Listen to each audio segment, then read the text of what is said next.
এটা কোন নদী? সাইয়েদনা জিব্রাইল বললেন এই দুইটা নদী সিদরাতুল মুনতাহা থেকে পৃথিবীর দিকে নেমে গিয়েছে। এর একটা হচ্ছে ইরাকের ফোরাত নদী, আর একটা হচ্ছে মিশরের নীল নদী।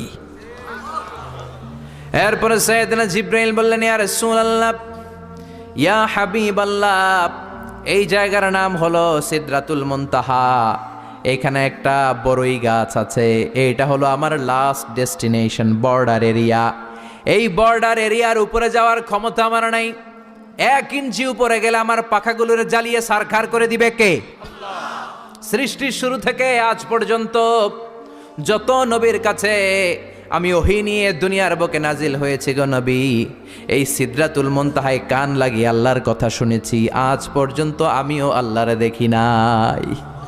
নবী গো, আমি তো আল্লাহরে দেখি নাই, এটা আমার লাস্ট এরিয়া।